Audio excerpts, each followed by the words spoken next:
तो हेलो प्यारे बच्चों, कैसे हैं आप सब। उम्मीद है आप लोग अच्छे होंगे और पढ़ाई पे फोकस कर रहे होंगे। आज के इस वीडियो लेक्चर में हम केमिस्ट्री चैप्टर 2 का दो इम्पोर्टेंट टॉपिक कवर करने वाले हैं, जो कि क्या है, मोलर चालकता और तुलांकी चालकता। इन दोनों टॉपिक से ज्यादा न्यूमेरिकल्स अरेंज किए जाते हैं, जो कि 5 नंबर के लॉन्ग न्यूमेरिकल्स में आते हैं। यानी कि ये दोनों टॉपिक बहुत ही इंपॉर्टेंट है।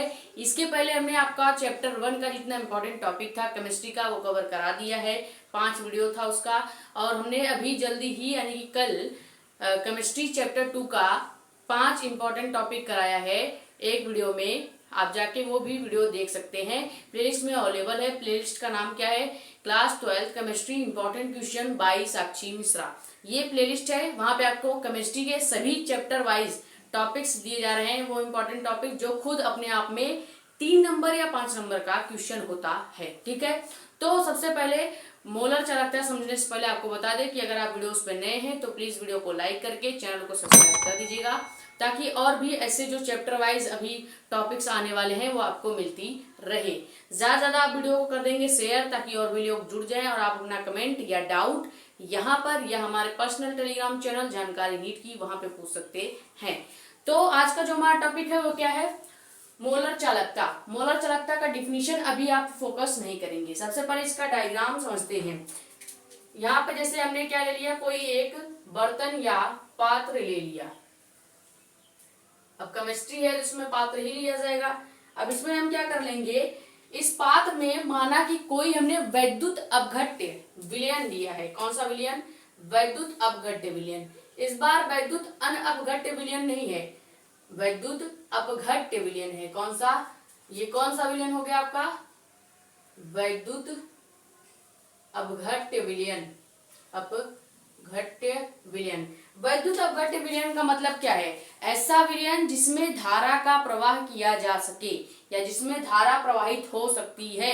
ऐसे विलयन के घोल को ही वैद्युत अपघट्य विलयन कहते हैं। आप चाहें तो लिख भी सकते हैं कि जिसके जलीय विलयन में धारा का प्रवाह किया जा सकता है, वैद्युत अपघट्य विलयन कहलाता है। इसका एग्जांपल हो जाएगा NaCl, HCl, और इसका एग्जांपल क्या हो जाएगा, इसका एग्जांपल आप ले सकते हैं NaCl, HCl, और एक आपका क्या होता है KCl। ये आपका वैद्युत अपघट्य विलयन होता है। ये सब आपके वैद्युत अपघट्य विलयन के एग्जांपल हैं। अब हमने क्या किया कि वैद्युत अपघट्य विलयन तो ले लिया। अब इसमें से मान लो कि कोई जो आयन, मान लिया हमने कि NaCl जो है इस विलयन में घोल दिया। जब इस विलयन में NaCl घोलेंगे तो Na का आयन अलग और Cl का आयन अलग हो जाएगा, यानी Na प्लस अलग और Cl माइनस अलग हो जाएगा। तो हर जगह NaCl के आयन में ये टूट जाएगा। किसमें, इस वैद्युत अपघट्य का जो ये विलयन है उसमें। ठीक है, अब जो ये हमने वैद्युत अपघट्य लिया है ये हम कितनी मात्रा में लेंगे, 1 मोल में।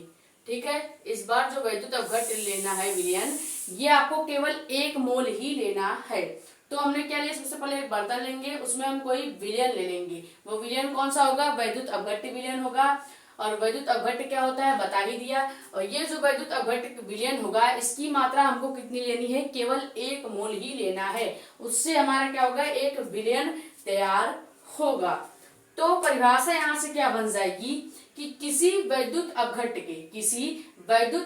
के 1 मोल द्वारा विलयन में दिए गए कुल आयनों की जो संख्या है, कुल आयन यानी Na का आयन और Cl का आयन, कुल आयनों की चालकता, कुल आयनों की जो चालकता है उसी को ही मोलर चालकता कहते हैं। ठीक है, ये आपका डिफिनीशन, हमें यही डिफिनीशन लिख भी रखा है कि डिफिनीशन क्या है, किसी वैद्युत अपघट्य के 1 मोल विलयन द्वारा या विलयन में दिए गए कुल जो आयन है Na आयन और Cl माइनस आयन, ठीक है, कुल आयनों की चालकता को ही, कुल आयनों की जो चालकता है उस चालकता को ही मोलर चालकता कहते हैं। इसे लैम्डा m से प्रदर्शित करते हैं। तो इसका जो फॉर्मूला हो जाएगा क्या होगा, लैम्डा m बराबर K यानी कप्पा इंटू 1000 और अपान में हो जाएगा क्या, मोलरता। ये इसका फॉर्मूला होता है जिसपे बहुत ज्यादा ही न्यूमेरिकल्स आते हैं।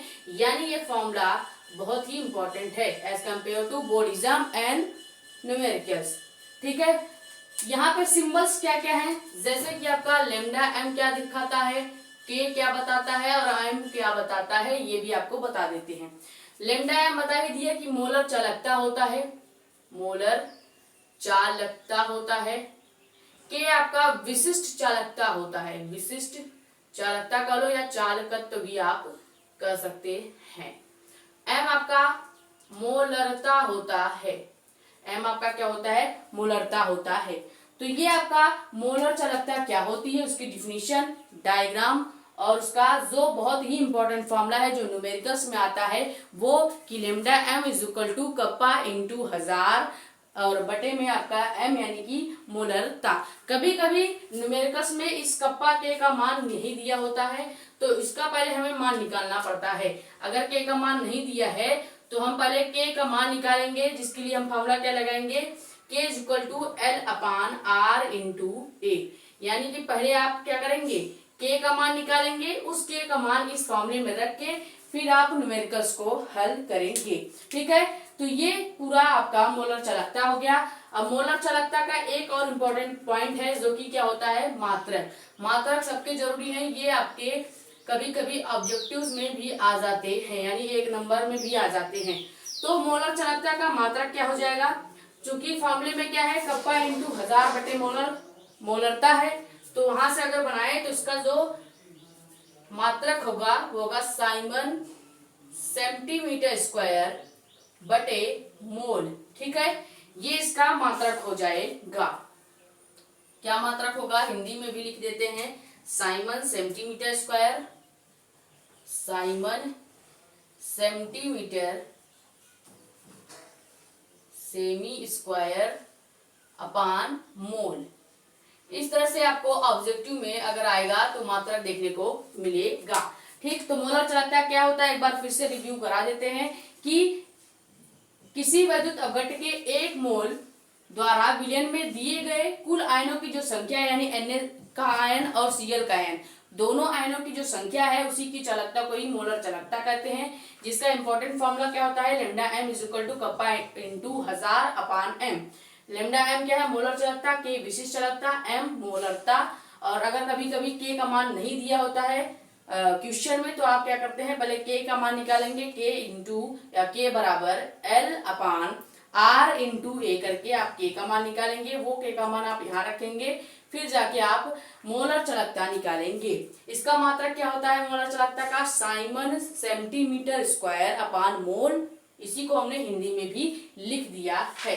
तो उम्मीद है कि मोलर चालकता आपको समझ में आ गई होगी। यहाँ तक स्क्रीनशॉट कर लीजिए। तुल्यांकी चालकता बिल्कुल इसी के जैसा सेम होता है, बस जहाँ पे आपने परिभाषा में एक मोल लिया है वहां पे आपको क्या लेना पड़ेगा, 1 ग्राम तुल्यांकी भार लेना पड़ेगा। बाकी डायग्राम और ये सब सेम ही रहता है, फॉर्मूला भी सेम होगा, कुछ चेंज नहीं होगा। बस यहाँ पे लेमडा ई क्यू लिख देंगे यानी इक्विलिब्रियम। ठीक है, तो यहाँ तक पहले स्क्रीनशॉट ले लीजिए, फिर आपको बताएंगे कि दोनों में अंतर क्या है या उसके फॉर्मूले में क्या डिफरेंस होता है।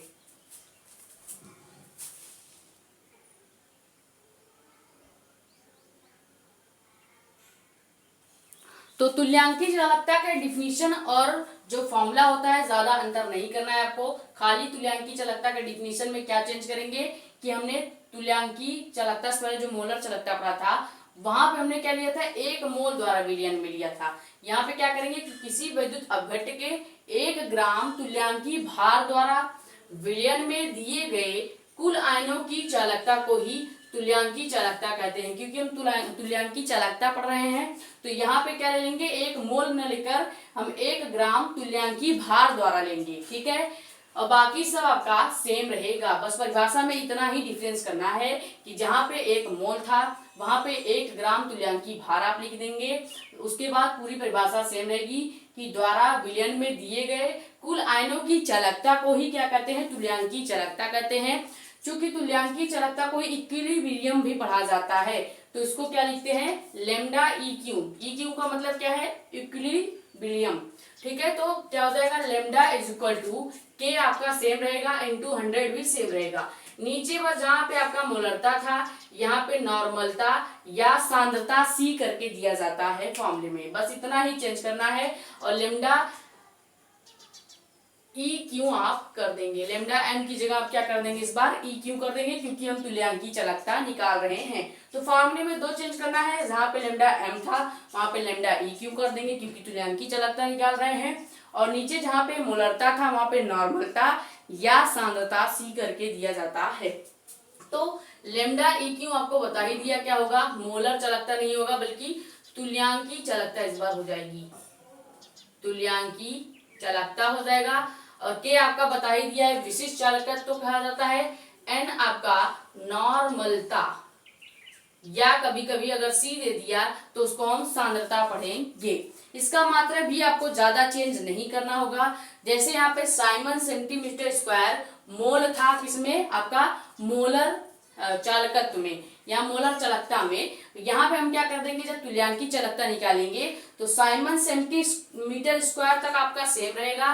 बस जहाँ पे प्रति मोल आपने किया है, अब यहाँ पे प्रति ई क्यू कर देंगे। ई क्यू का मतलब आपको बता ही दिया, तुल्यांक होता है। और यहाँ पे हिंदी में जहाँ हमने प्रति मोल लिख रखा है, यहाँ पे तुल्यांक लिख देंगे। इतना ही आपको मात्रक में चेंज करना है, यानी कि परिभाषा में खाली आपको जहाँ पे 1 मोल होगा वहां पे 1 ग्राम तुल्यांकी भार लेना पड़ेगा। फॉर्मूले में ई एम यानी लेमडा एम की जगह लेमडा ई क्यू लेंगे और मोलरता की जगह नॉर्मलता लेंगे। बाकी फॉर्मूला सेम ही रहेगा, मात्रक भी सेम ही रहेगा, पर जहाँ पे प्रति मोल लिया था हमने साइमन सेंटी स्क्वायर प्रति मोल लिया था, वहां पे Simon centimetre square E Q ले लेंगे। ई क्यू का मतलब क्या होता है, तुल्यांक। ठीक है, तो उम्मीद है आपको ये तुल्यांकी चालकता भी समझ में आ गया होगा। मोलर चालकता और तुल्यांकी चालकता दोनों ही आपका न्यूमेरिकल में बहुत ही ज्यादा पूछा जाता है। ये 5 नंबर में पूछा जाता है, चाहे आपका तुल्यांकी चालकता हो या आपका मोलर चालकता हो। तो अगर आपको ये लेक्चर समझ में आया है तो प्लीज लेक्चर को लाइक कर दीजिएगा, क्योंकि वीडियोस बनाने में बहुत ही ज्यादा मेहनत लगती है। और ज्यादा से ज्यादा इस वीडियो को कर देंगे शेयर, ताकि और भी लोग जुड़ जाएं। और हाँ, नए नए तो चैनल को सब्सक्राइब करके बेल आइकन को प्रेस कर दे, स्क्रीनशॉट कर लीजिए। Thank you so much.